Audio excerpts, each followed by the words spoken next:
I ran up a check, I might do it again.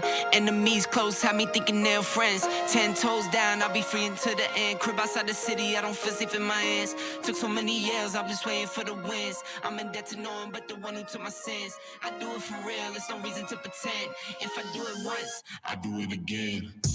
Add it up, bankroll, euro, peso, add it up, I'm just doing me, everything is on me, oh you matter what, add it up, bankroll, euro, peso, add it up, I'm just doing me. Welcome to Millionaire Before 30, where we are on a mission. That is right. We are on a mission to give you guys the exact blueprint of how to become a millionaire before the age of 30 years old. I'm Ryan Zolan. I'm Brent Daniels, Mr. TTP, Mr. Talk to People. And as always, we have Albert Bowie in the house. Albert, say hello to everybody. Hello. How's the people doing today? We are going to jump right in. I am going to grill you two down today. We are going to be talking about, and this is something that's been really, really interesting over the last couple weeks. A lot of my students, a lot of people in DMs, a lot of people on this show and on my live shows on Monday, the Wholesale Hotline and the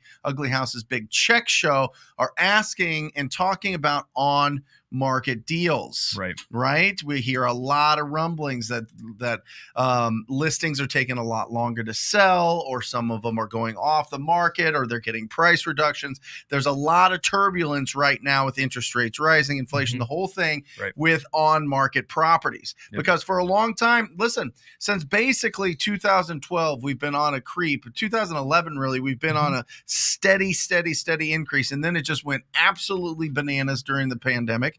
And now we're starting to see that we're hitting that top, and it's either going to plateau or come down a little bit. Who knows? We don't have a crystal ball. We don't have that. But this really affects how the strategy for finding on market deals.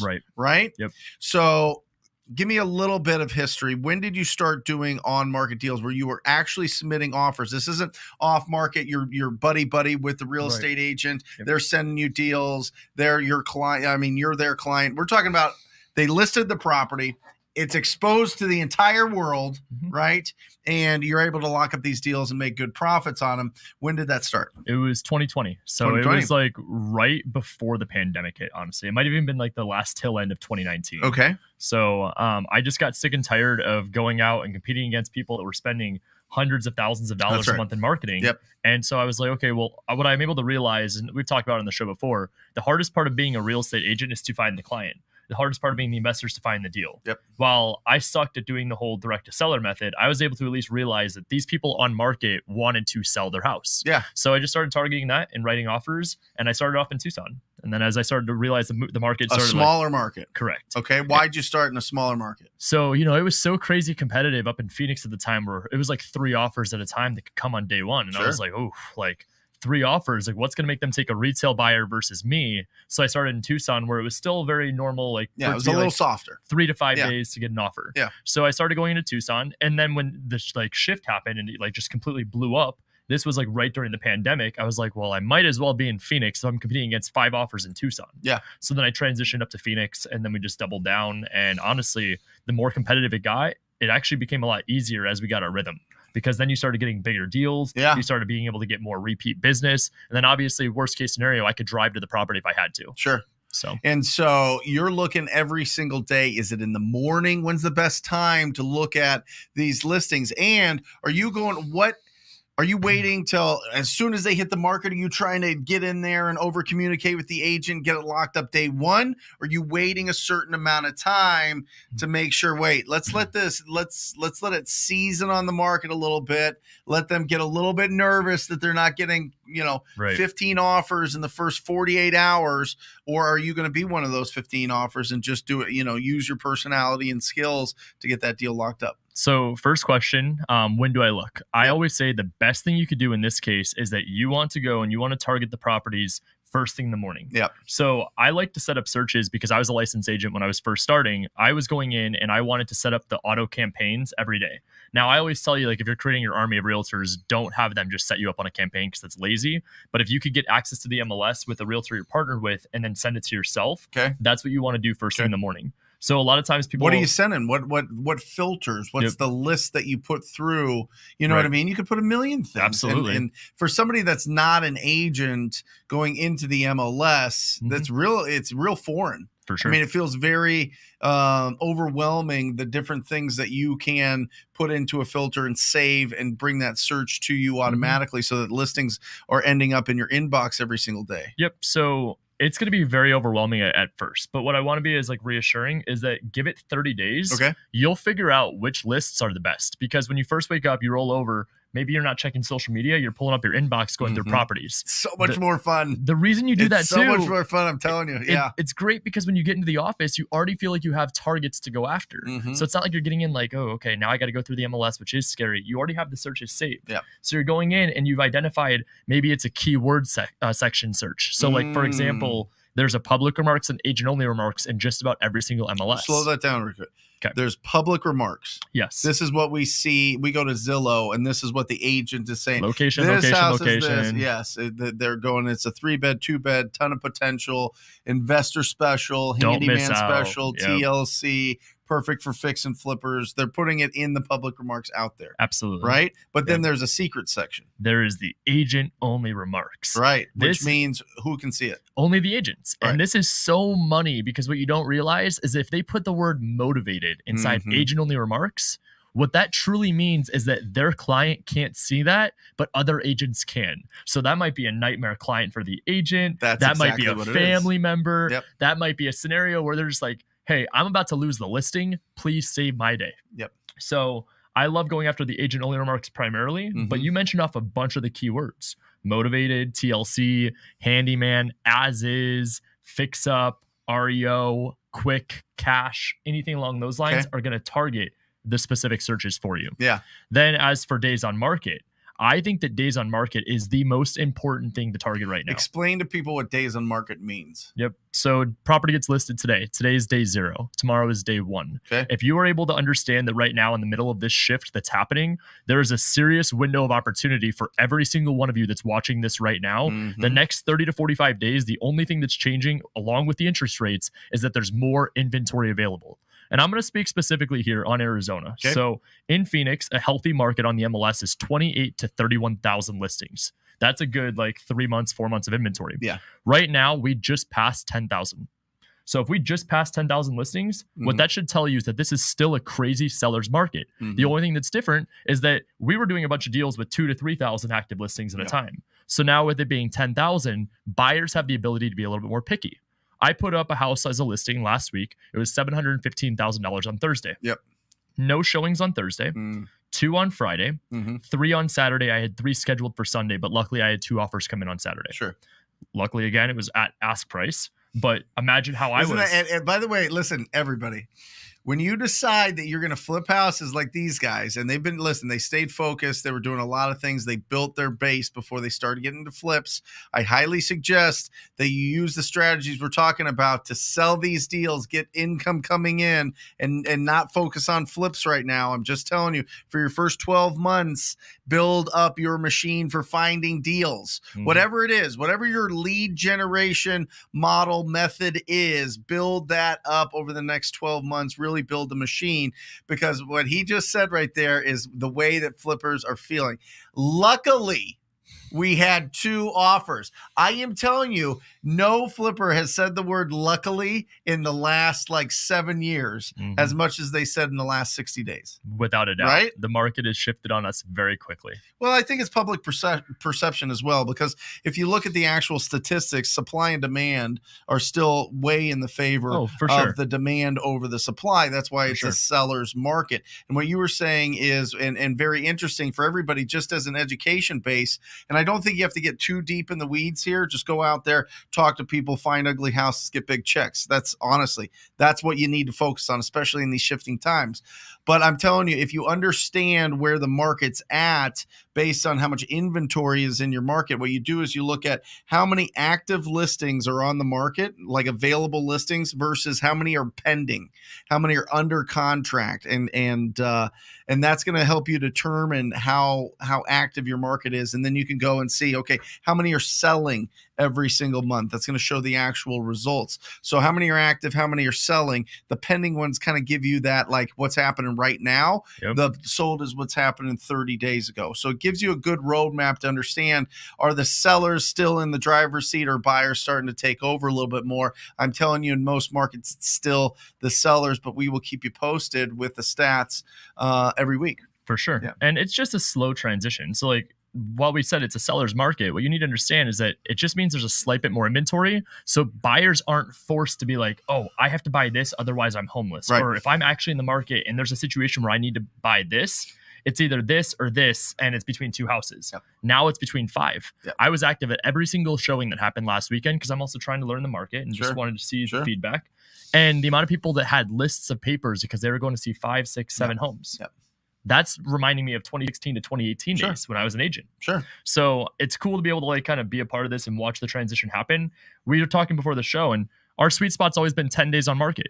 I would say for any other market too, be mindful that obviously if you're in a slower market or if things are kind of like transitioning quicker, maybe it's 30 days plus on market. Sure. And I'm even going to say that for Arizona. If you're finding something that's been sitting for 21 to 30 days, there's motivation for them to sell. Yep.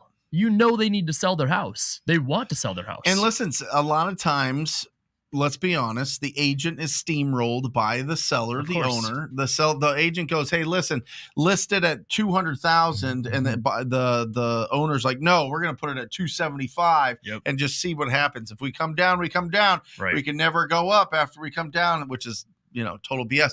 But so when 10 days on the market, you're getting ready, you run your numbers. What does that look like? Are you looking at list price minus a certain percentage? Are you going 0.9, you going 0.84, you going 0.7, you going 0.5? Like, how do you determine the offer price? Because I think this is where a lot of people get tripped up. For sure. I think when you go like that 0.7 to 0.5, whatever range, like, or minus repairs, however that formula goes, it comes out extremely low on market deals. Yes. So a lot of times the feedback that I'm getting from people that we teach this is, well, Ryan, my offer is $140,000 lower than its list price. Yeah. Pick up the phone and call the agent. You won't know until you talk to them if it's even an option. But also remember, when you talk to them, you're going to want to pivot and make sure that you're asking them for any more opportunities they might come across. Right. The second part of that, though, is that our formula, we take 93% from the top, from ARV. Yep. So ARV times 0.93. ARV. Yes. Not list price. ARV. So figure out what the after repair value is. And like Brent said, there's a lot of properties where sellers were delusional and they could basically name their price for the last 2 years. So you've got to go truly off what the after repair value is. Even if a property hits the market, you got to run your comps. Have to. Okay. Have to. And you're going ARV, it's fixed up times 0.93. Okay. Yep. And then we're going to take off minus repairs. We're then going to minus the desired profit from our end buyer. Okay, how much is that? Typically, it's either like a 20% cash on cash, 10% of the ARV, or like a flat amount. Let's go 10%. Yep. Okay. And then minus your wholesale fee. Yep. Is your MAO. It's the same thing. Yep. It's the same thing. We go 0.84 minus repairs minus how much you want to make. Yep. Equals your offer price. So same thing. Same thing. Same thing. So but the difference is they might be at the list price doesn't really matter at that point. No. You're just looking for motivation. That's it. It doesn't matter. So you're having a conversation with these agents. You go, listen, I can come in, I can buy it cash, but I need to be at this price. Is that something they would even consider? Correct. So you're playing around a little bit. You're feeling it out. Correct. Are you going to send in an offer if they're like, there's no way? Nope. You're not. Nope. You're not going to waste your time. Nope. You're not going to hope that you put it there and it's sitting there and then all of a sudden they're like, hey, we're going to take this offer now because it's been another week or two. So we give them a range. We'll call and we'll tell them we're between this price and this price. Yeah. And then at that point, what ends up happening is when it doesn't sell, because of how much we educated the agent, who are they going to call when they can't sell it? Yeah, it's going to be us. Yeah. It's not going to be other offers. The only time they don't is if they didn't save our information. Got it. Albert. Usually, like Ryan said, we won't send the offering because that takes time and resources away for our TC to do it. However, because we talk to the agent, it's usually a text message like, hey, save my number. And because they remember, we just check up on it. Then they'll come back like they have this past week. Hey, you submitted an offer. We talked to one of your team members. Are you still interested? That just happened on Vista. Exactly. Yeah. As you're talking, it reminded me of a conversation I had in a mastermind 5 years ago. And these guys out of Houston were making a fortune on sending in backup offers on listing on market properties that were really discounted. Somebody got there fast, but they went in, they were looking for, okay, it went under contract like 7 days ago. Let's send them a backup offer after 7 days because that 10-day inspection window is coming up. Sure. And a lot of the people that were locking up the deals locked it up too high, or they just weren't able to perform, and they were able to put in the backup offer instead of putting it right back on the market. The agent was just like, let's make this easier, take this backup offer. Interesting strategy. Hey, I'm not going to say that doesn't work. I think your odds are definitely more slim in this market, but at the same time too, to get creative, that's what got me into the MLS field. It was by thinking outside the box. When I first started, the amount of limiting beliefs and people that were telling me that you couldn't do deals on the MLS was almost like I was doing it for the wrong reason. I was doing it out of spite. I'm like, let me see if I can, because I also don't have the money to spend on direct to seller anymore, but it works. So just find different ways, different keywords, different strategies, different motivating pieces. The big thing to take away right now is current days on market. Love it. Understand Albert, do you know, can you set up through Zillow keyword searches and automatic emails for that? Or do you have to go through the MLS? I believe it is through Zillow. the MLS, you can do a or search. Redfin or something. You can do a search for certain keywords, if I remember right. But as far as setting up a list, I don't think so. But I know if you save certain things, Zillow sends you reminders. Because I accidentally did this. It's like, hey, a house like 123 East Main Street just popped up on the market. So they do have tools that are there you can use. Cool. Got it. So guys, listen, keyword search. Certain areas, I would assume that your buyers are buying, right? Is very important. So specific areas where your buyers are buying, specific keyword searches, and then wait 10 to 30 days typically. That's when you want the seasoning. 10 days minimum, 30 days in slower markets that aren't going as crazy. And then what do you send them? Let's go to the whiteboard. Let's go to the whiteboard. Here, it's right behind it. Go ahead. All right. We good on this microphone, Matt? All right. So with the offer package of these deals, what we are going to do, let's go ahead and move this thing out of the way. I got it. Cool. Go ahead. This is what you're going to want to submit on these properties on the MLS. So this is going to be some tips and tricks as to what gets more offers accepted than not. First and foremost, agents are not going to take you seriously at all unless you send it with a proof of funds. And you need to understand that first and foremost. Proof of funds is going to be just as serious as if you were going out and qualifying an end buyer with an off-market deal. If they're not going to show you any proof of funds or past deals, I don't want to work with them. The agents are the same way. So think about it. If you're an agent and you're watching this, confirm this with me, but would you go and show a property to a buyer that didn't have a pre-qualification form? Probably not. Right. Same concept with cash. They have to make sure they have proof of funds. So there's plenty of different ways to do this. It's going to be through a hard money lender, private money lender, squatting up with somebody that has the proof of funds. If you have the funds in the bank, there's a million different ways to get creative, but those are probably the best 4. Guys, real quick on this, because this is one of the biggest hurdles that a lot of people face as they're starting to build momentum in their business, is this proof of funds. I don't have it in my bank account. I don't have the proof of funds. Listen to me. Google proof of funds in your area. Call up the hard money lenders. Say, what can you tell me what your lending guidelines are? What are the terms? How much are you giving out? Like, give me your term sheet for your loans. There it is. Jeez, that took forever. Give me your term sheet for this. Okay, great. Can you give me a proof of funds letter? Right? They'll give you the proof of funds. They'll give you a letter of credit or a proof of funds from a hard money lender. They want to work with you. They understand that you're going out there finding discounted properties. They lend based on the property. They're not running your credit. They're not looking at your job history. They're not looking at what's in your accounts. They're going to lend based on the asset. It's called asset-based lending. That's what private money, hard money lenders do. So go after that. Absolutely. All right. Second is the earnest money deposit. This is one of the other kickbacks I get from a lot of the students in the community, and they always say, well, what if I don't have the earnest money deposit? This should be one of the easiest steps, if not this. Okay, so earnest money deposit, if you work with somebody that has it, you obviously need to make sure you have buying capability when you're writing these offers. I do not want to see or hear you writing offers saying, I'm a wholesaler, or I don't know what I'm doing, I don't have the earnest money. You should not be walking into that. You need to walk in with extreme confidence. Yep. If you were to go into a conversation with an agent and say, hey, I think I'm going to buy this, but I might have a partner that will. You're instilling doubt in their head, and they're not going to want to work with you. They're going to want to work direct with who the end buyer is. Yep. So earnest money deposit, squat up again with somebody that has it, get a loan. There's people that will do gap funding or transactional funding that might be even able to provide that for you. You could call myself. You could call, I'm sure even Brent would fund it. We'll take a piece of the deal, and we'll be more than happy to collaborate and work with you.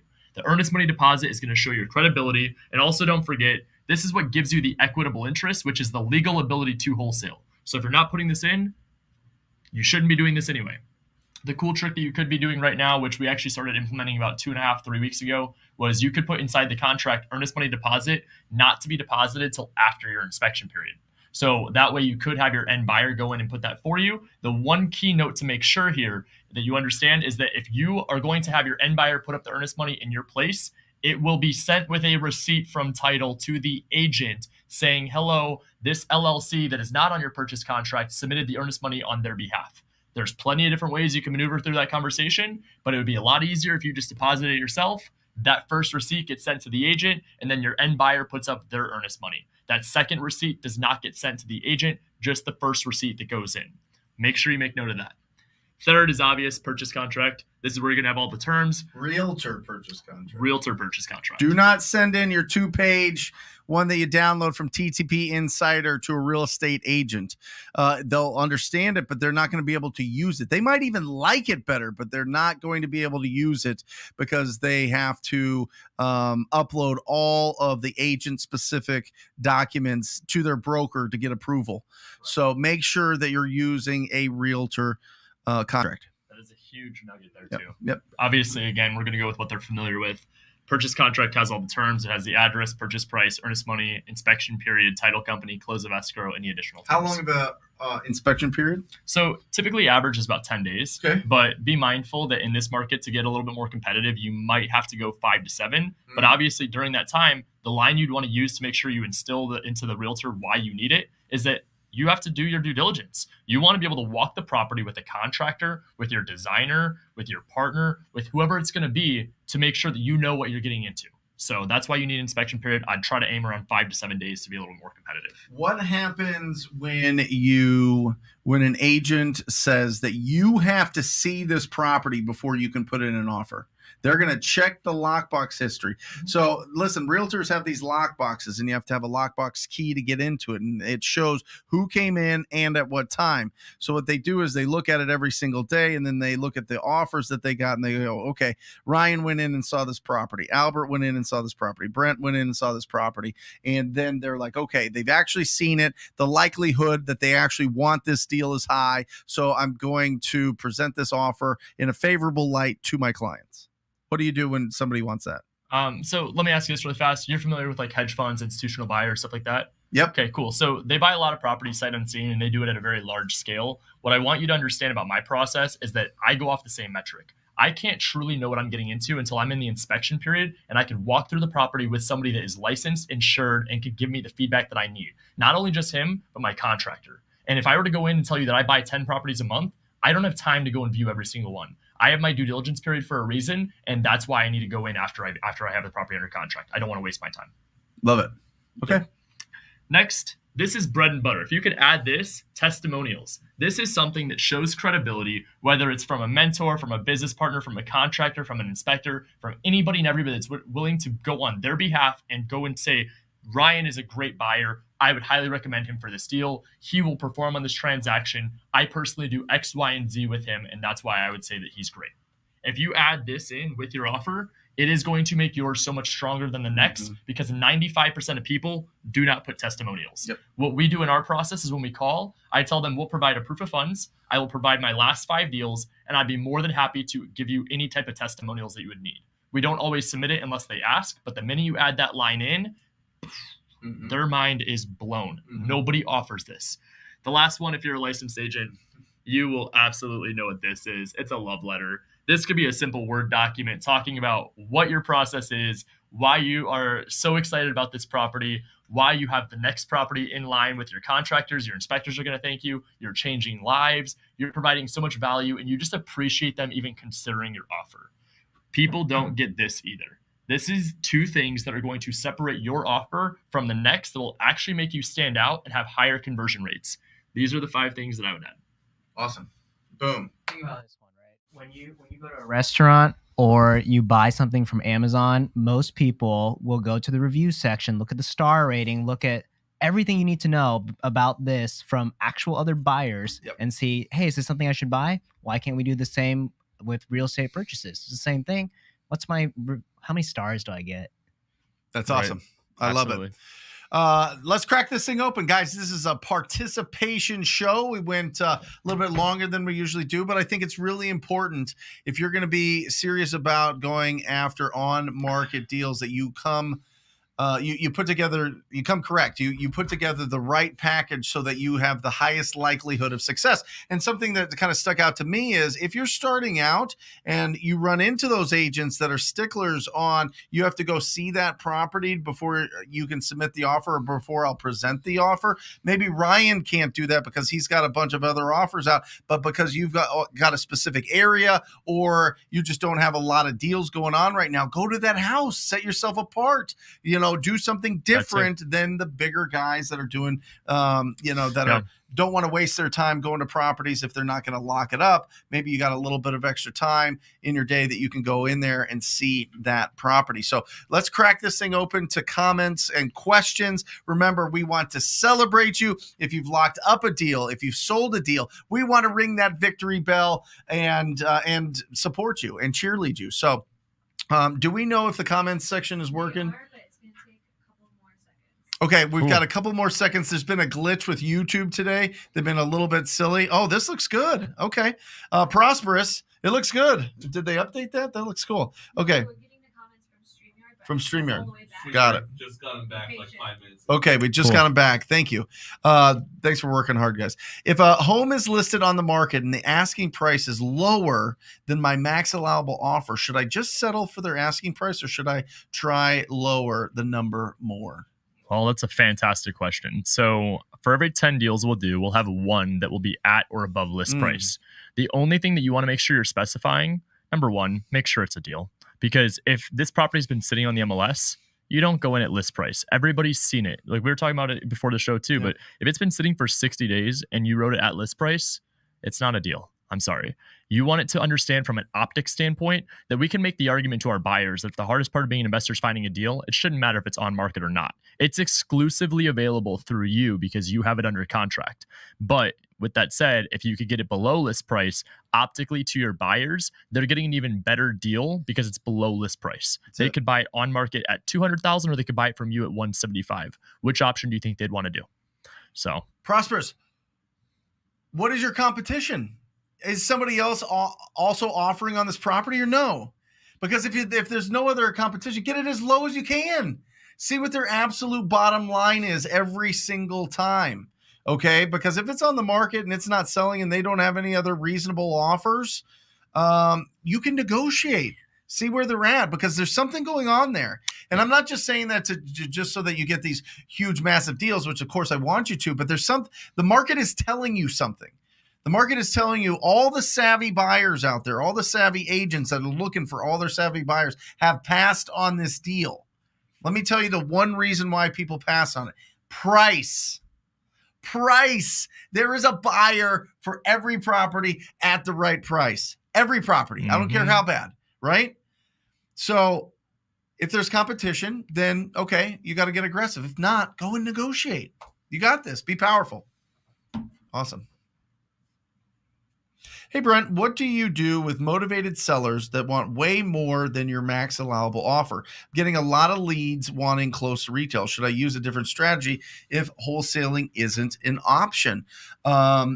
Listen, AG, we're deal finders, not deal creators. Okay. With all of those that want retail, I give them to a real estate agent. Yep. Now, is the property in rough shape? Are you pre-qualifying enough? Are these properties that truly need a lot of renovations?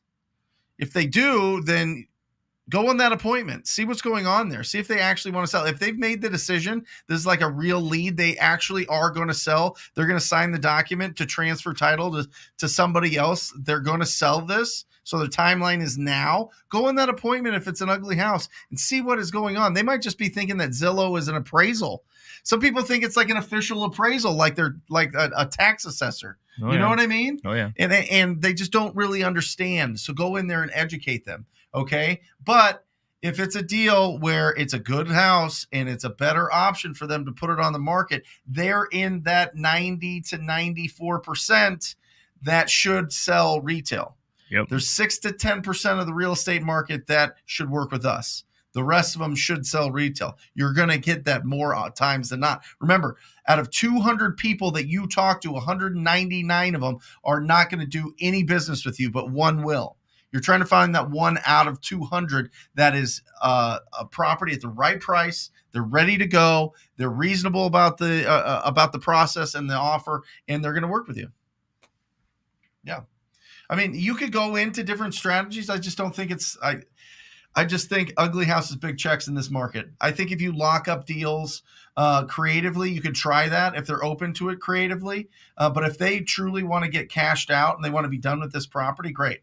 If they're open to being in the bank, that's a different conversation. For but sure. Remember, cash, then creative, right? See if you can get them down on price and then maybe get them creative by a subject to or creative financing. And then what I would do is I'd lock that up and I'd wholesale that out and make income and not hold on to that property. Albert, too, if you want to chime in, how would you bring value to a relationship with an agent? Like if you weren't licensed and you were kicking them a referral, how can you make sure that you give them wording so they'll bring you another deal if you bring them a referral?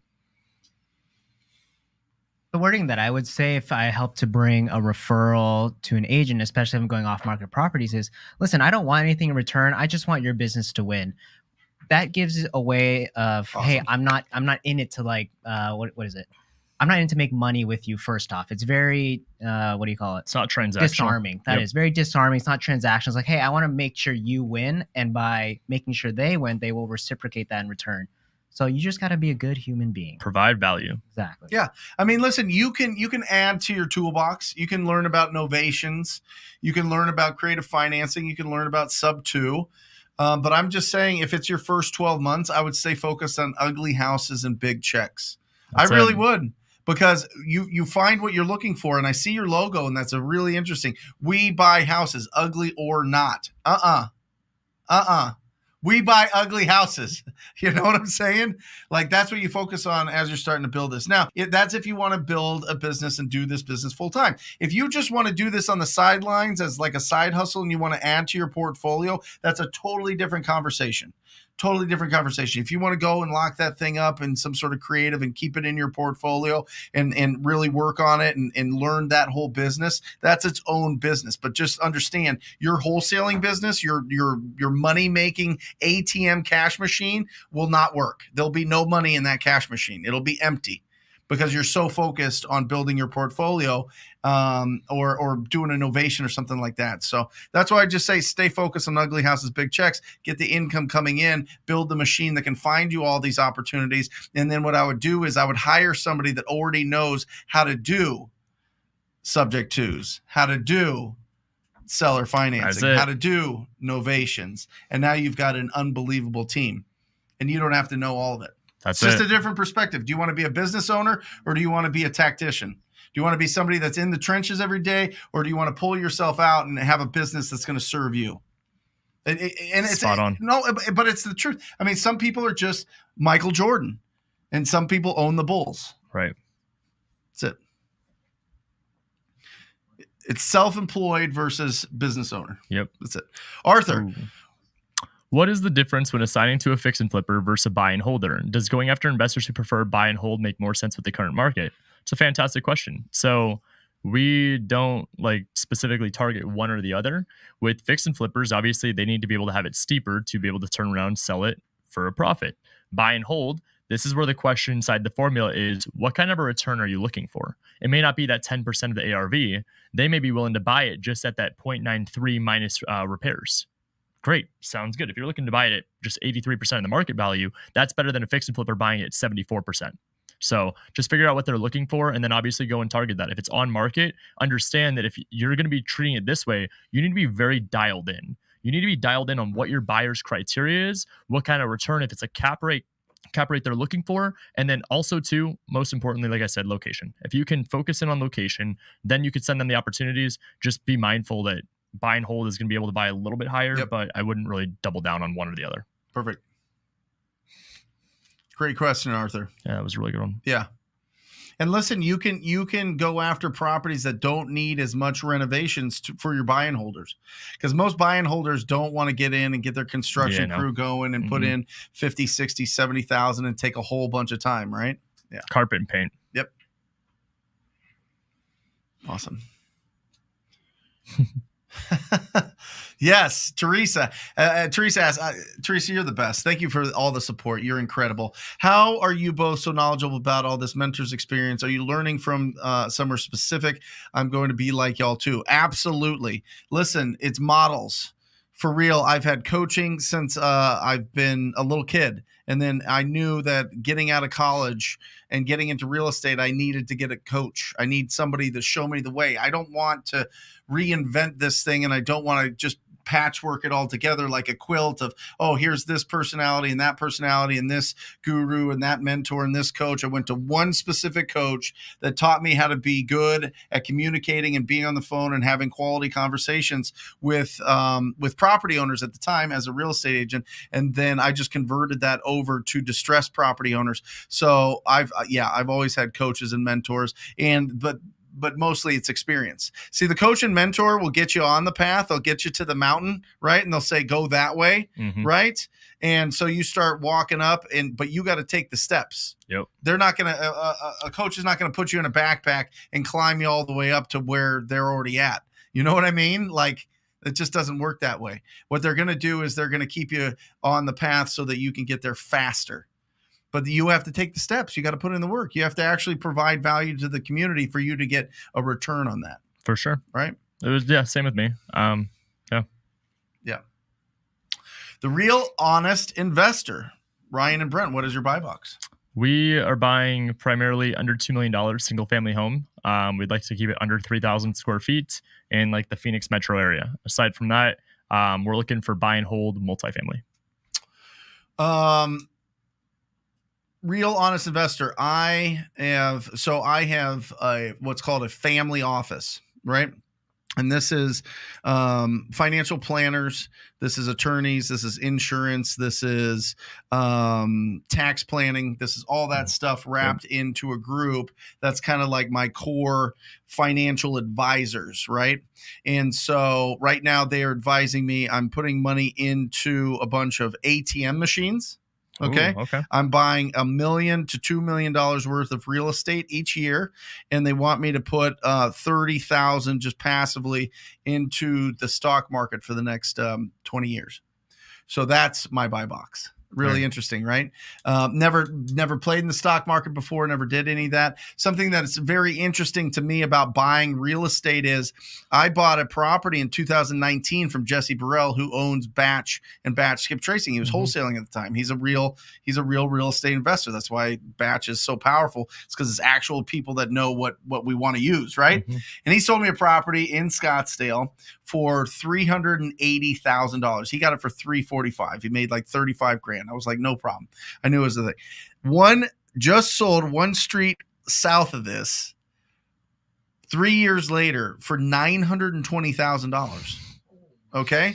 Let me help you explain. Let me explain something to you. If you're not sourcing deeply discounted properties right now, and you're just getting them from somebody else, it's going to be tough to get those kind of returns. And timing matters. I don't care what anybody says. Timing matters. When things start going on for sale, or you catch things before they go way up, it matters. The people that I know that bought in 2009, 2010, they have 10 times their investment. Oh, without a doubt. 10 times. If you would have bought just a couple years or a few years later, it's not even going to be close to that. Timing matters with long-term holds. Now you can do a strategy where you just buy properties and keep them and just forget about them for the next 10, 20, 30 years. Mhm. But if you're relying on these properties for any kind of income or replacing your income, that is not the strategy right now. For sure. Get deeply discounted, go after, source them yourself, and you're gonna do so much better at building true wealth. Love it. Yep. Awesome.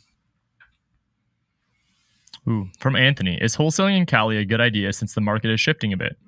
I think it's good in whatever market that you're going to take massive action. I personally don't love California, but that's just a personal opinion. You are in California, or that's where you're wholesaling currently. Don't worry about the market shift. Buy a little bit deeper. Get the feedback from your buyers. What are they doing right now? Are they buying a little bit lower? Adjust accordingly. Don't change markets because the going gets tough. Anthony, the further you get away from the beach in California, the more deals you're going to do. The closer to the beach, the less deals you're going to do. It's going to be bigger deals, but they're going to be less deals. The problem that people have, the challenge, I won't even say, I hate the word problem. The challenge that people have is it takes them 90 days, 120 days, 6 months to do a deal. It's a $120,000 deal, but being patient and consistent for 180 days is very difficult.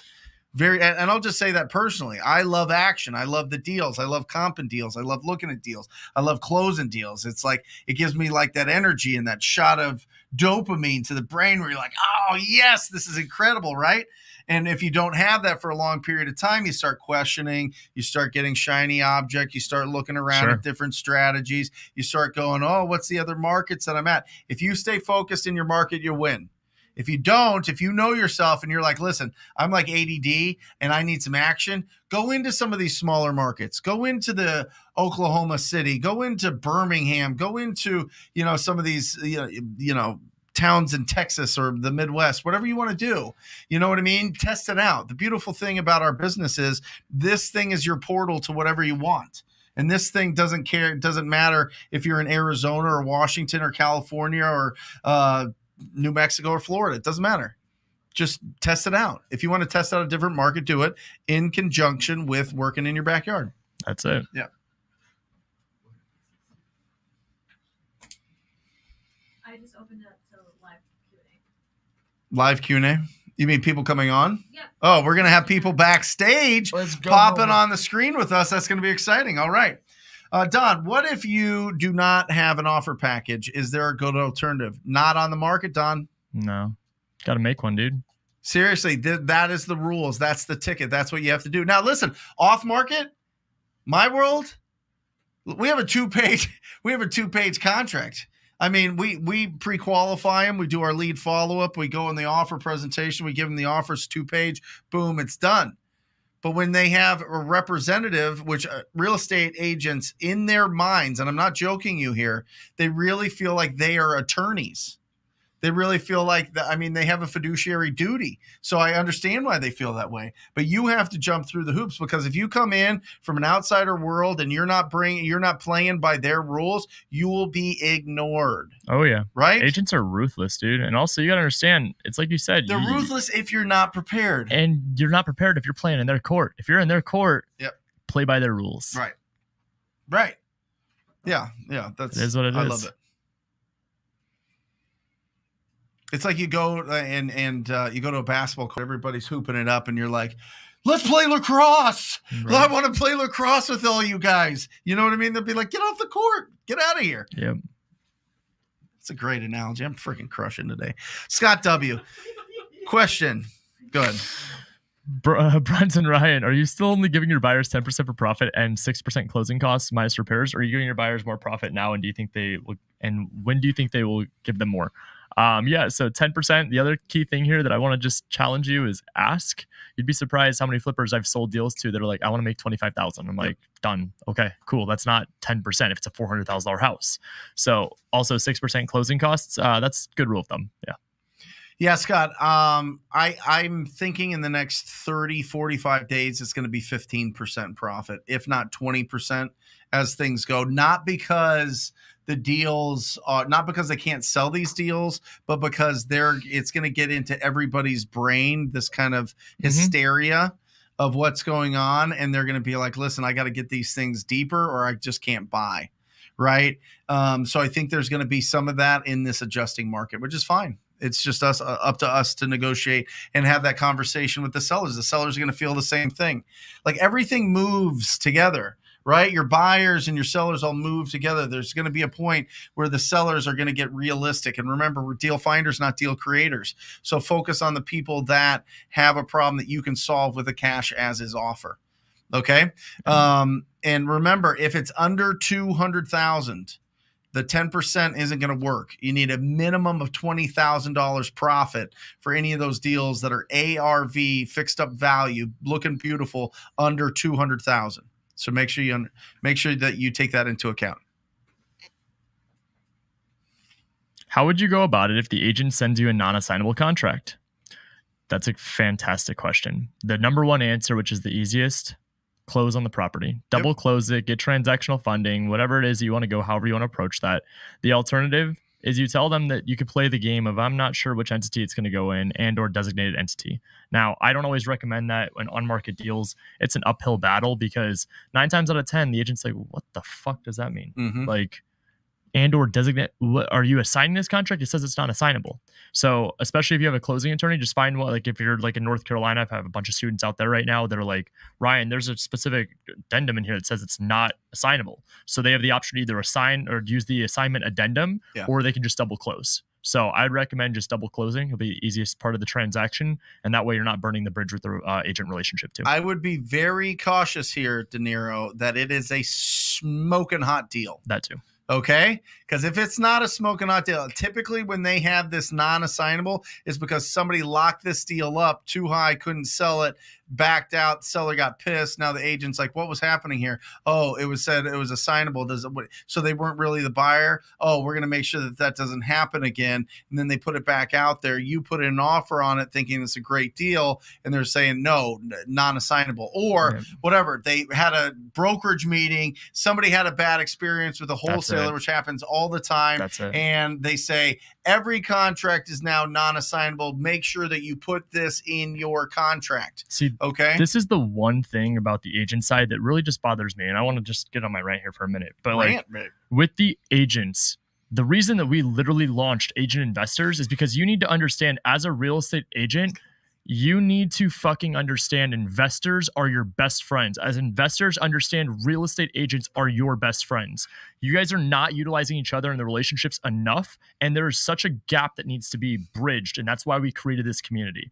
Agents can utilize investors for multiple reasons. You have no idea how many times an agent goes into a property and they have to they don't want to list it because it's disgusting. They have no idea what they're doing and they're relying on contingencies. There's times that freaking clients get their house under contract and then they go and they start looking for new ones and they get under contract and then the buyer backs out, whether it's for financial contingencies, inspection periods, whatever it is. Investors save the day. What you can do to go in and bridge that gap right now, take action and call team leads, call action and call brokerages, bring them lunch, do a lunch and learn, tell them about your process and how wholesaling is not a bad thing. And it's a tool that they need to be using on their tool belt. I promise, agents are not going to know how to use this. If you go in, you tell them how to do it, the first person they're going to call is the person that was willing to offer help. That could be you. Thanks, babe. I meant bro. I don't know why it came out babe. Yeah, that was awesome. I was like, you guys don't want to know what goes on behind the scenes. Oh, gosh, bro. All right, here we go. Eddie, hello. I'm interested in wholesaling, and I'm seeing a ton of abandoned properties in my area with summons notices on them. My question is, which ones can I actually get under contract? You got to see if they're privately owned or if they're owned by the city or the state. If they're privately owned, go after all of them, Eddie. Go after every single one of them. All right. And then just get their phone number, call them up and see if they would consider an offer on their property. That's what is that's how you do it. So yeah, go after all of them. I mean, and the summons notices typically are because of code violations or they feel like these properties are a danger if people go in them. So you have to see, are these properties that have to be knocked down or are these properties that can be renovated? If they can be renovated, then go for it. And the only way you're going to know that, Eddie, is just call them up. Call the owners up and have a conversation with them. If they're saying, oh, yeah, the city's trying to knock it down. They said that, it needs to be, it's condemned, right? And it needs to be knocked down. Then that's a different thing. But for the most part, it's because of code violations. They have liens on them, and they're just trying to get a hold of whoever owns it to try to pay those and keep the community clean. Great answer, babe. Yep. Touche. Here we go. Josh, how should I counter when they say they received a full price offer and you're not even close? Should I bother to counter? Better terms, maybe? On to the next one, Josh. That's it. On to the next one. Finders, not creators, Josh. I am telling you, this has made me over $8 million in this business. Is that simple line, that sentence, that absolute foundation of this business is not deal finders, we're deal creators. Not deal creators or deal finders. That's it. It is. Yep. Deal finders, not deal creators. Just put it in your head. Don't force this Get thing. it tattooed. Yeah. From J Rad, what do you say to the agent to get your buyers in the property during your inspection period? So during your inspection period, what I want to make sure you understand very clearly, this is your due diligence period. You could walk through it with whoever. Painters, contractors, designers, stagers, business partners, spouses. You could go back in through it by yourself if you wanted to. So throughout your inspection period, just go into the property and tell them that you're utilizing your inspection period. You don't need to lie to them. You don't need to say, oh, this is going to be my contractor and it's like another buyer. The most important thing you want to do is set the expectation with your buyer that they're not going to walk into the property and be like, so how do I get this deal without going around the other agent? Like you want to obviously set expectations. That's the most important part. Yeah. But during your inspection period, you can go in for whatever reason you want. Albert, anything to add there? Perfect. Yeah. I mean, your inspection period is yours to do your due diligence. So if the agent's pestering you about it, well, tell them to hold your horses. This is my right to be able to inspect this property into this massive purchase I'm about to make. Awesome. The only thing that you ever have to keep in mind is that if there's tenants in there, typically you have to give a 48-hour notice. Yeah. But that's it. Yep. I mean, aside from that, you could go in just because you wanted to see it again. Advisors, right? And Yoli, how are you? Welcome. Yes, brother. We're excited to see you. Where do you live? California. Which part? The Inland Empire. Nice. So talk to us. What can we help out with? Well, I've been going through these pre-foreclosures, especially focusing on the ones that have auction dates. Mm-hmm.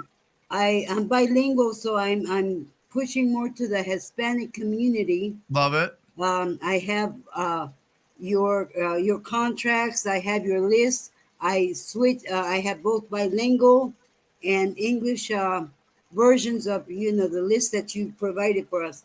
So I'm focusing. I'm calling, and I kind of want to get ahead of the game. If I get a deal, I don't know who to assign it. Not really to assign it to a title-friendly company out here that will help with the process. Love it. Yeah. Simply, do you have a Facebook account? Yes. I would go to Inland Empire and look at all of the real estate investing groups in that area, and I would just post and I would say, who's the best title company and escrow officer to work with for investment deals and wholesale deals. That's it. And get a referral. Yeah, get a referral. Okay. And then you can go to also, if you go on biggerpockets.com, you can look up and see if there's any meetup groups to connect with. And then typically those meetup groups are either run by a title company or somebody that obviously works with title companies because they're doing deals. So go to those groups or go to any kind of RIA group, Real Estate Investor Association group in your area, and typically they will have people with like tables set up that are from the title company that'll work with you. So one of those three ways you're going to find, probably 2 or 3 different escrow officers that you can work with. Wonderful. Okay, blessings to you. Thank you so much. You provide such great contact, and it's free. So I'm looking for my first deal, brother. Well, you're going to get that first deal, and we're going to ring that bell for you. So make sure that you let us know when you do, okay? Okay. Bye-bye. Right. Thank you. Great to see you. Let's go. That's awesome. I like that. I think the meetups in RIA, people kind of sleep on that. But they're always sponsored by a title company. If somebody came to your meetup which happens when? It's all every first Tuesday. We had it this last Tuesday, a couple days ago. Right, with Steve Trang. Yep. Phenomenal. Yep. So you have these meetup groups. If somebody walked in there and they're like, "Hey, I need a referral to an escrow officer," I guarantee you could. How many people could answer that? 50 to 100. Every person in there, honestly. Even people that've never done a deal, they're like, "Oh, I heard from so and so that this company is great," and yeah. I like that new hat. Thanks, dude. I like that. I need to get one of those. I got you. I got your 34 hat, but not that. That's great. Finders, not creators. Put it on a t-shirt. That's right. And listen, that's Tom Kroll. That's not me. That is my mentor, Tom Kroll. We go back to the very beginning of this. One of the first questions was mentors and coaching, and Tom Kroll was that was his quote. That was the foundation that he built all of his training off of, and it's really worked for me and my company, and then also for the students that I have the fortune to work with. So. I think that Matt's getting ready to drop this bell on our faces. So we better have some celebrations, Hondra. What do we got? There you go. K-Slim 6 just closed a deal that was off market. I caught it before the agent listed it. Probate held it 3 months, but closed yesterday. $6K assignment fee. Ring that bell. Let's go. K-Slim.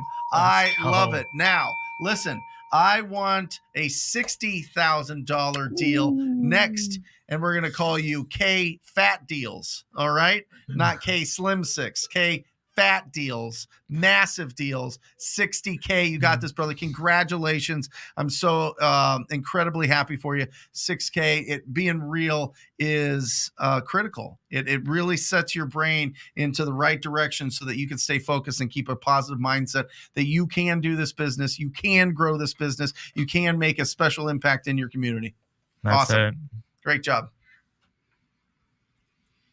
Oh, there we go. We're sending out another TTP package. Okay, listen, 150 likes, guys. When you hit the like button, the algorithm really likes it with YouTube, which means more people come in here and makes these shows a lot more special, a lot more people to squat up with, and a lot more questions to answer, and a lot more value that we can all provide, whether it be in the comments section. I see you guys in the comments section answering questions and connecting and squatting up. I can't tell you how many people do deals with each other just in the comments section and squatting up and getting the support that they need, because let's be honest, there's people out there that has a burning passion, has a fire in their belly and stars in their eyes about this business, and they just don't know what to listen to and how to take action, and bringing them into our world is incredible to us. So if you hit that like button, it really helps us out. And if we get to 150, Alejandra in her infinite wisdom will pick out how many people? Two people, and we'll send you a package. I'll show you what you're going to get. Keep talking. Answer the next question. Let's go. From Cole, there's a ton of small businesses here in Vegas that have small single-family resident homes on main streets that were converted into offices. If the company owns them, owns a lot of property, should I call? I think you know the answer to that one, Cole. I would highly recommend you call them and just build a relationship. Remember, you want to stand out and find ways to where you're going to bring value to that relationship so they think of you first. What do we got? The daily contact tracker, which also is where you can put in all of your goals. Writing it down, your goals every single day is important and keeps you focused. TTP swag, the shirt, the hat, and then also the master lead sheet, so that as you're talking with people, you can fill this out and you can really pre-qualify them and stay on topic with your conversation. So 150 likes, we'll send out 2 packages. Alejandra will get it out. Let's go. Today. And she is. Oh, and the white one. She is the incredible. White snapback. And we got the summer hat. We got the summer hat. Summer collection. It's a summer collection 2022. Yeah, Speedos are next. Wanda, hey guys, what if a home has been on the market for 73 days, 200K, and ARV is 255? Would offer 170 for the property. This is my first deal that I'm working on. Wanda, I love you, and I'm sorry if this is a little direct. ARV is probably not 255. Now, I would say that that's just my first assumption, because if it's only 55K under list price and it's been sitting for 73 days, somebody else probably would have offered 170 by now, and that's not that far off of list price. So I would say to really deep dive in and make sure you're not crossing any major intersections. Make sure that your comp you're going off of is closed in the last 6 months, or even right now, maybe even 3 to 4 months. Make sure you're not comparing a 1-story to a 2-story. Make sure it's a very comparable property that is at 255. If you want to run it past somebody, I'm sure somebody in the comments could help out. My team does comping videos every single week that we could help you with. Feel free to send me a DM. I'll make sure someone on the team connects you. But 73 days on market, hit that motherfucker with 150. Hit him with 150, 140 even. Be willing to go up to 150. If it's at 73 days at 200,000, you're good. You don't need to go that close to list price. I promise you, call the agent first. Mhm. This is the big thing about this is how we do our conversation with the agent. Condition of the property, situation, which leads to motivation, which then leads to price. That's it. You already know the timeline. It's the same, guys. Every conversation with anybody about real estate, condition, timeline, motivation, price. If it's on the market, you know their timeline. That's it. It's right now. That's it. Which is great. They're 73 days late. Yeah. They would have sold it 73 days ago if they had an offer 73 days ago. What I'm also wondering, Wanda, is did they start it at 200,000 73 days ago, or is it now down to 200,000? That's something that did they start it at 255 and they've been backing off because they understand they can't get full retail value? And maybe your numbers are right. Maybe at 255 it makes sense, and they just reduced it from maybe 240 to 200 in the last day or two. Right. You know what I mean? So look on, and it should say on Zillow. I think Zillow shows you when there's price reductions actually as well. Redfin as well, or hopefully you have the MLS, and that'll tell you they have a history button that'll show you everything that's been going on with that listing. So see when they reduce that price. That's going to be important. And then go strong. I mean, and have a conversation with them. Hey, listen, I see this property. I see that it needs a lot of work. I think it's got a lot of potential, but I'd have to be around 120 on this cash as is to make this happen. Is that something that you would present to your client? That's it. It's a numbers game. Yeah. You got it. From Corey, question. Miami and Orlando markets, very competitive, doing 2 to 5 offers per day, getting outbid on full gut / rehabs, targeting 0 to 5 day listings. Any best practices to implement this with the shifting market? It's right then and there, right in the sentence. 0 to 5 day listings, you're competing against everybody, between retail buyers, between investors, between hedge funds. What you're trying to do is maybe target properties that have been sitting for 10 to 30 days. We talked about it at the beginning of the show. While this is shifting, definitely target 10 plus days on market minimum. That has higher motivation. And if it's been sitting for 10 plus days, you're not competing against as many people. They've already been hit with the lowball offers. You call the agent, you're going to know exactly what their expectations are and what they're not willing to take. Okay, well, now it's just building rapport and educating them, and then they're going to bring you the next opportunity. That's what you want to remember. Perfect. And Miami's tough. I'm going to be honest with you. I don't know a single person in Miami that doesn't spend less than $1 million a year in marketing. That's successful. Are the max allowable offer formulas different for on-market versus off-market properties? If so, what is the difference? I mean, it's the same thing. Yeah. Same thing. Yeah, Ocean 888. It's the same. It's the same. I mean, we went through it. It's basically, depending on the price point, 0.84 minus repairs, minus what you want to make is your max allowable offer. Okay. So there you go. From Jenna, what's a good response if someone asks for your portfolio, but you're new and don't have one? That's a fantastic question. So this is where you having the backing of somebody that is doing this business at a high level is very, very, very critical. Because if you go and you work with somebody that is backing you, they're a partner of yours. You could use their past deals and say, hey, this is my business partner. I actually wasn't a part of these deals, but this is the deals that they've done in the past. But because they're my partner, this is how we work together. That's how you get that credibility of adding properties that's not even in your portfolio or your testimonials, past 5 deals, to basically adding that in. So that's what I would recommend. Yeah, Jenna, you either tie your boat to a bigger boat, which you love saying, I love that saying, or you go super honest with them. I am new. I'm a small family business. I haven't done any deals before, but I'm very excited about it, and I know that I can get this done. So which is an easier conversation? Right. Most people will say it's an easier conversation tying your boat to a bigger boat, somebody in town that you can collaborate with, or a coach or a mentor or something like that, that you can tie to so that you have that credibility if that's what's important to them moving forward. But it might not be. It just might be like, how many deals you do? Do you have like a list of all the closings that you've done recently? Mm-hmm. How many properties are you buying? Like all of these things when they're trying to like filter those out. If it's again, I am telling you, Jenna, it is going to blow your mind when you go and you talk to that property owner that's just like, here you go. I want 100,000. You give it to me. It's yours. And then you lock it up and it's done. And there's not all these questions and all these, show me your portfolio, show me your testimonials, show me your track record, all of those. And this is just, from doing this for the past 9 years, almost every single time, if it's off market, people are asking for that. I don't do business with them. They want too much, or they want to gather 15 different offers, or they end up listing it with an agent, or they end up not selling it. Like the people that really run you through all that, typically, if you're going directly to them, aren't going to be people that you do business with. I'm just going to say the likelihood is way, way, way, way lower. For sure. So deal finders, not deal creators. Okay. Simon, good to see you, bud. Brent and Ryan, are there any lists that your teams are calling that are really standing out the last couple weeks? Agents. Yeah. That's what we call. Yeah, agents. I would say owner occupied with equity. Yeah, go for the older properties. These aren't your typical distressed lists. It's a bigger fist fight, but there's great deals in there because a lot of people avoid it. But owner occupied with equity. So instead of absentee owner, you do owner occupied. You run them through the same filter, Simon, that we've gone through in our course, right? And then just start calling them.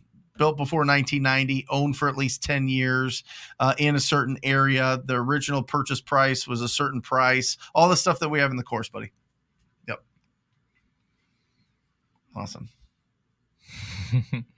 From Scott, since you said you or Brent might fund EMD on deals, I spoke on his behalf. He may not. Yep. Ryan, please name markets you'll do that in, and any other main details that besides your formula, because you already told us we should know. Yeah, it's got to be a deal, and also I'm not just funding EMD. I'm taking 50% of the deal. So I will do that in markets we're comfortable, which is Arizona, Vegas, Texas, Atlanta, Florida. Yeah, major markets I'll look at. We have a JV link in TTP Insider that we've got a big cash buyer database, so we would help sell it, and if it gets to that point, we would help negotiate it, sell it, do the whole thing. So let me know. Yep. But that's in ttpinsider.com. And by the way, if you have not gotten into Insider and become an insider, do it now. There are so many resources and tools and downloads, and we add to it all the time. It'll blow your face off what you can get for free. Blow your face off. Let's go. Yep. Question. I'm currently submitting my offer terms to the listing agent via email. Sometimes I'm not sure if the offers are being presented. Better to shift and have the buyer's agent submit. If you're continuously going to listing agent, the only thing I would add in there is that you should send them a text or call them afterwards and say, can you please confirm you received my offer details? Because you're not submitting a formal offer with it just being via email. They need to go in and submit that. Make sure they're not submitting it verbally. You want them to call in and they're going to put it together with a nice formal contract to you to sign, because then they're going to present that to the seller. Inside that contract, the purchase contract, they're going to have a terms of acceptance. They have a deadline of when they need to respond to that offer by. So same thing is what you should do is setting expectations with them. Call and confirm they received the terms. Make sure that that's first and foremost. Aside from that, if they don't answer, then you can bring a buyer's agent in. Just be mindful that your offer negotiation power goes down a little bit, because the seller has to pay the buyer's agent commission that's representing you. So talk to the listing agent on the phone. Yeah. If you're just sending an email to a listing agent and you haven't had a conversation with them, you haven't put your personality on it, it will be ignored. Yeah. There's so many agents that, that listing I put up, I had 2 of those emails come across. I'm like, oh, that's cute. Yeah. Because they just lowball. They said a lot of times it's automated, or it's just, it's just, here you go. It's an automated thing. And there's so many automated emails being sent out to listing agents. They are numb to it. It's white noise. They delete it instantly. They don't care. Doesn't mean anything. When here's your offer package for your listing here. And they'll actually send a contract. You're not even sending a contract. You're just sending an email, I assume, with the terms that you're trying to put together. You put together an email with terms on there for an agent to read as they're running through and rushing around with their life. They're never going to read it. They don't care. No. It's going to totally fall on deaf ears. You need to pick up the phone. You need to get their attention. Attention is the most powerful thing in this world. I'm telling you, you need to get their attention. They need to know you by name. They need to be like, Corey, what's going on, man? Yeah, no, I understand. We talked. Yeah, they haven't made a decision yet. All these things. You got to be in front of them. You got to text them. You got to bring energy, enthusiasm. You got to be louder than everybody else. That's it. Stand out. Telling you. If you're just louder than everybody else, you have a 90% chance you'll get that deal. If you're not competing with somebody else, and if you are competing with somebody else, you're pretty close. For sure. From AG, the We Buy Ugly Houses Only. Ryan, how do you find buyers for MLS deals? Can I do MLS wholesale virtually? I started off virtually in Tucson, so you can absolutely do it virtually. And quite frankly, I would say that starting on the MLS virtually in another market is probably the easiest approach to go. How do you find buyers for them? So this is a fantastic question. You're going to want to go into Facebook groups. When you're going out to find MLS buyers, you need to make sure you're qualifying them more than just a regular buyer. And what I mean by that is the proof of funds is a non-negotiable. I need to see your past 5 deals. Lastly, I need to tell you that I get a lot of my deals on market and I'm directly under contract through the listing agent. Do you have a problem with me sending you something that is on market? Now, when you've done that, you've set the expectations, you've qualified them out through the proof of funds. You've also made sure that they're sending you their past 5 deals so you know they're a credible buyer. And you also have the expectation set that they don't have an issue with you sending them something on market. Those 3 steps are done. You have a buyer. Congratulations. Boom.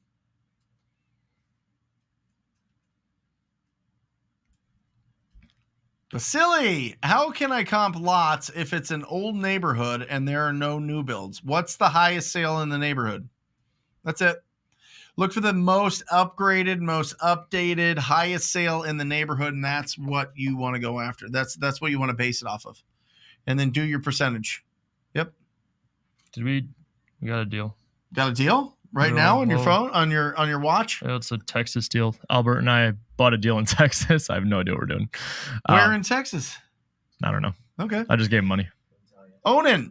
What's another way to get a hold of a homeowner if the information doesn't populate in batch skip tracing? You could try AmericanTracers.com. You can try to find a VA through Upwork that has access to a TLO account. That maybe the number's just not populating, or maybe there's just not a number. And then you either have to go and knock on that door or send them a handwritten note. That's it. Yeah. Do we have somebody jumping on? Yeah. Let's Awesome. go. Show us your face. Hey, there he is. Dylan. Hey, How Ryan. are you? Right, it's really good to see you guys. I'm doing well. How are you both? Awesome. Super. Talk to us. Well, again, thank you for letting me on, giving me some time to get to talk with you guys. I don't know if you recall. I know you both speak to a lot of people. Last week, I saw you guys. Yeah. Okay. Yeah, you do. We got you, brother. Hell yeah, man. That's awesome. Thank you.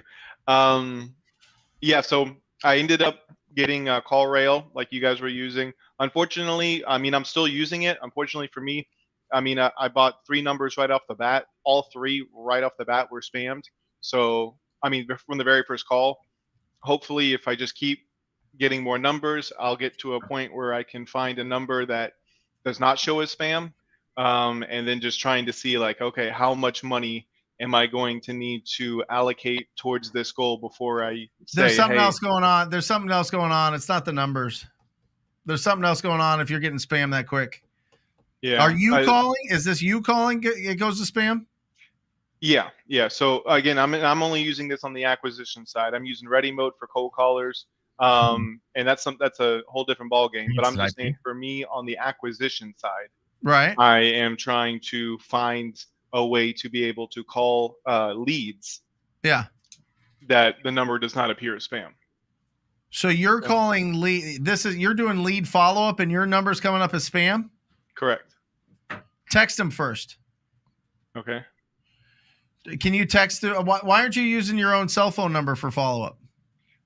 One, because I do like the fact that the one that I was using was integrated into the CRM, so it was recording it. I could see all the phones, when I called, how long I called, what number I called them from.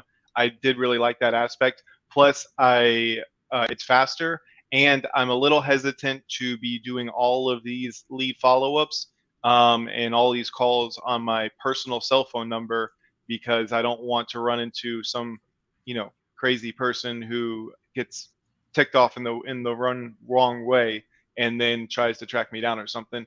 Keep in mind, all of my How would they track it, bro? I made all of my call. I didn't even use CallRail for 45,000 seller conversations. I used my own cell phone number, and I was doing it too. I ran out of money, bro. It was that's where I'm on the process. I don't think somebody's going to put a tracker on your cell phone number and find your house and like punch you in the face. I've had people literally look up my profile before, see I have a dog, and say they're going to find me and kill my dog. Like literally the craziest shit that you'd imagine. They're all talk. Do you have any concern of your personal cell phone number getting spammed? No, it's a totally different thing when it's actually connected to your phone. It's in your SIM card. So a SIM card number is much different than buying it online.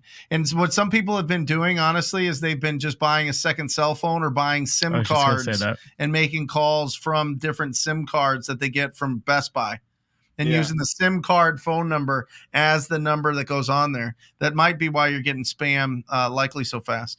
But you should talk to CallRail and say, hey, listen, I don't know what's going on, but these numbers that you gave me are instantly going to spam. And it's not like I'm making thousands of calls. I'm just doing this as my lead follow-up. Something else is going on. Yeah, something else is going on. You need to talk to CallRail, and then you might need to just either get another cell phone, a second cell phone that has a different SIM card that you use that, and then you could just switch out the SIM cards on it if it starts getting beat up. But for the most part, I've seen the people in my program that have been using the SIM cards have been doing very well.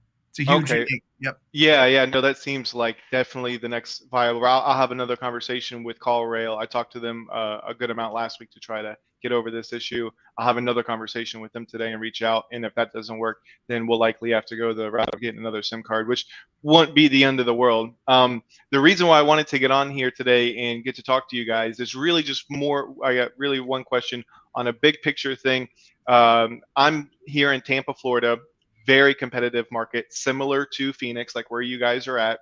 And I've been doing this full time now for a year. I've done one deal in a year, and I am really just kind of running into this wall. Maybe it's more of a mental wall than anything. So I'm talking every day to people that say that they do have an interest in selling their house, but the amount of discount that is required in order for it to be a deal. Yeah, I mean, we have to get massive discounts on properties.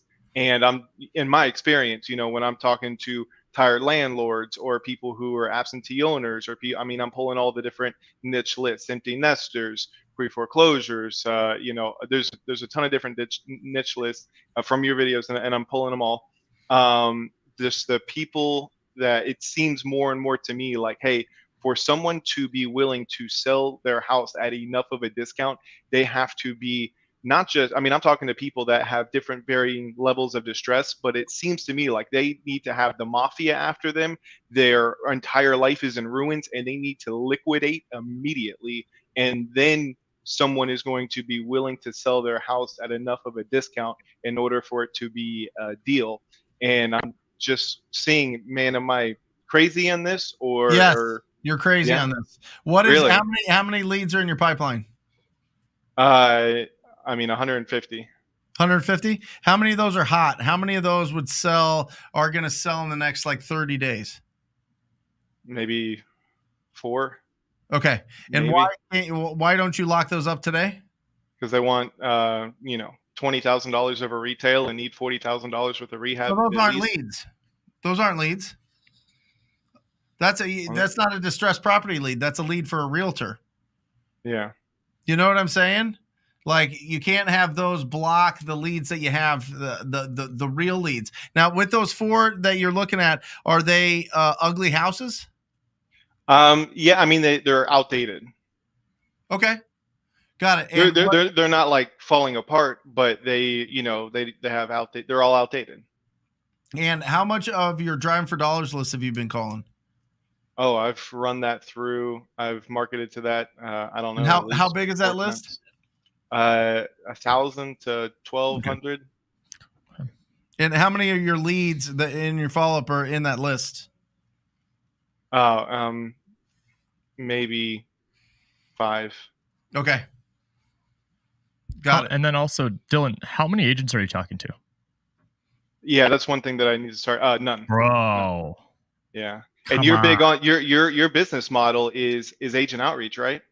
That's all I do. Come on, man. Like, you're sleeping on it. It's free. I told you I ran out of money. Like, these are free relationships, MLS deals. You got to do green time activities. If you're calling agents all day long, those 4 deals, you should be best friends with an agent right now that you're going to send those to, but it's an agent that's familiar with investor processes, because then they're going to turn around and they're going to bring you referrals, and they're going to feel as if like they have to like bring value to that relationship as well.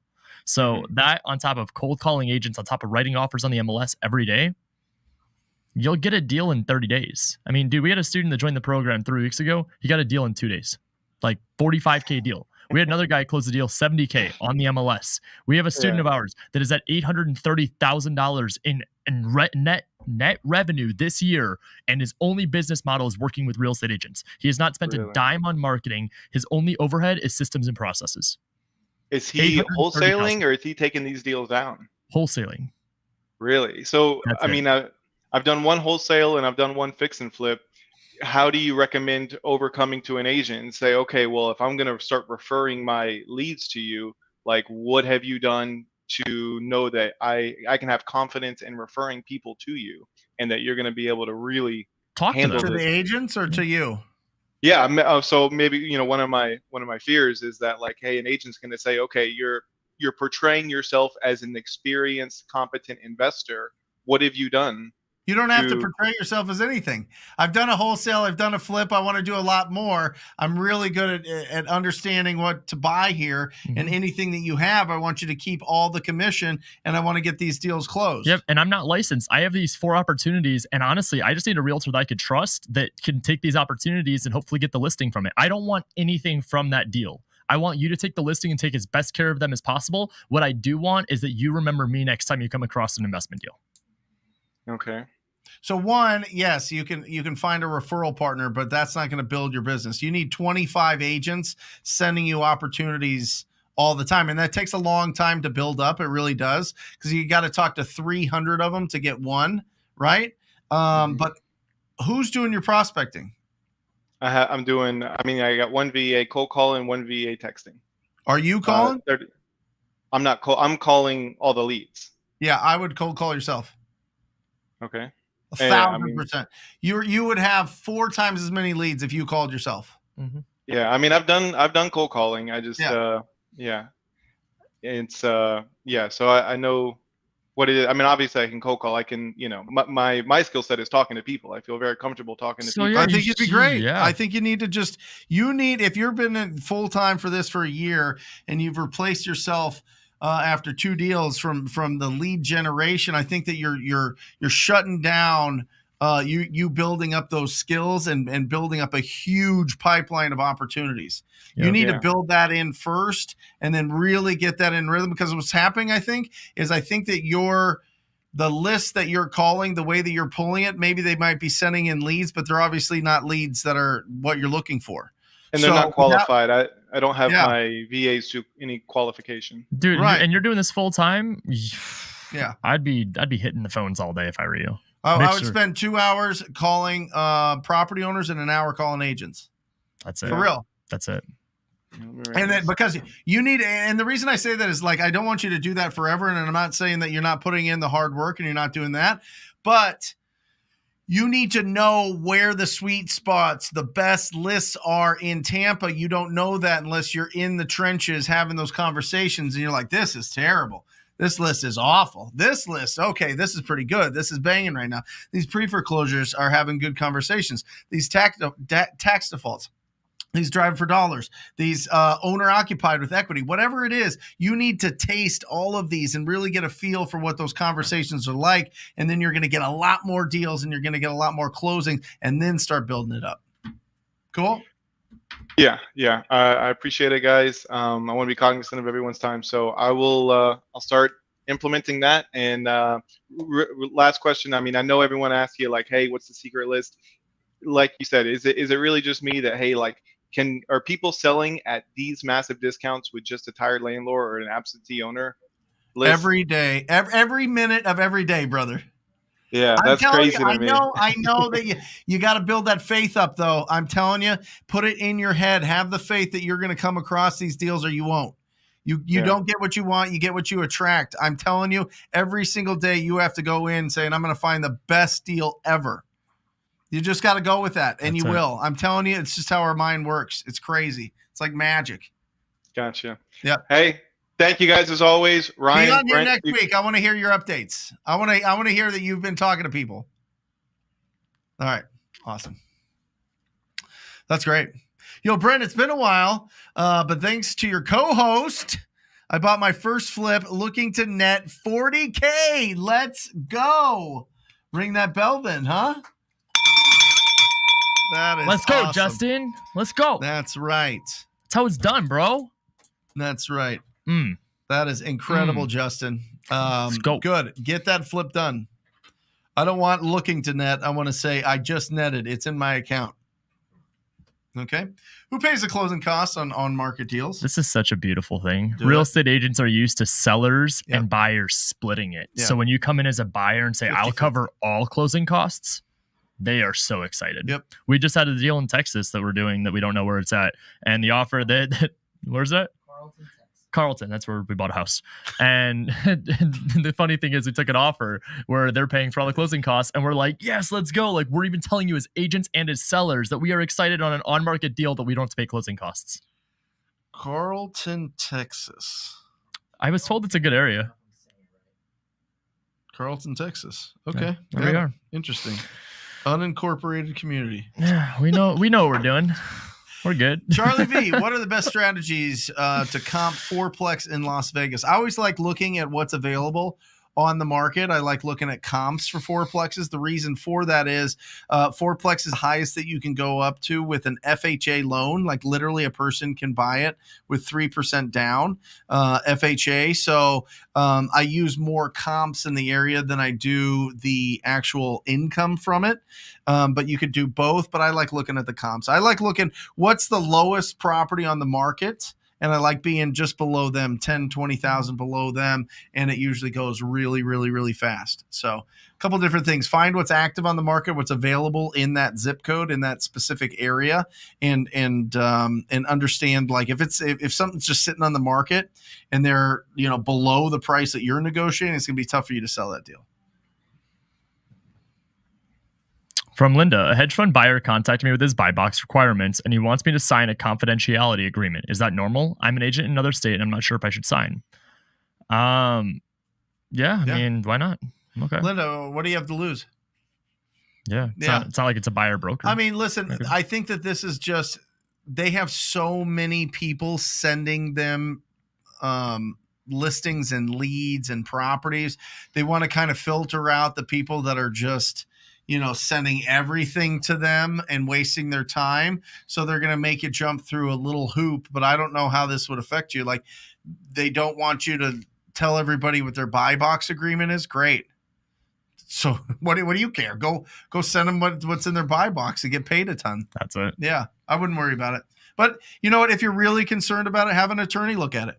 Hashtag we're not attorneys. There you go. Killshore.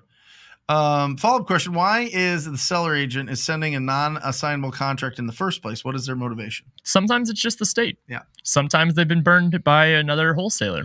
Sometimes the seller's savvy and they don't want any wholesaling going on. Their motivation is to try to protect, and 9 times out of 10, they're protecting their fears. So what you need to understand is that if you're going in with the right intention, and if you have the ability and the full willingness to purchase the property, double close it. Yeah, and listen, they go to a broker meeting. The broker stands up and says, from here on out, because what happened to Sally the other day on that cancellation on her deal that she's very mad about, these non-licensed quote unquote investor wholesaler yahoos are out there just trying to put everything under contract, and we're not going to do it. So if you see that they want to assign it, that means that they're not going to close on it, and it's not likely that they're going to do the deal. So put non-assignable on all contracts that you see there. That's it. That's what happens. That's an announcement. So there we go. Last one. Oh, JVC. Javier Vega Castro. We wholesaled a house on the MLS and closed it this Tuesday. $64,000 profit. Really looking to maximize every deal. That's right. 64. Ring that bell for this, man. MLS, baby. Bring this, man. There it is. Let's go. There we go. MLS. Well, he wholetailed it on the MLS. Yes, still. Javier got it from okay. Yeah, he put it on the MLS. TTP, baby. There you go. Let's be honest. He got that from picking up the phone and getting that deal. But 64K. that's great. Love that. What wholetailing is, he bought it, and then he closed on it, and he put insurance on it, and he turned utilities on, put it right on the market, sold it, made $64,000. Boom. Congratulations, JVC. That is it, guys. Thank you for joining us. The show does not happen without you guys. You guys are absolutely incredible. Tell your friends about us. We love you guys. We'll see you next week.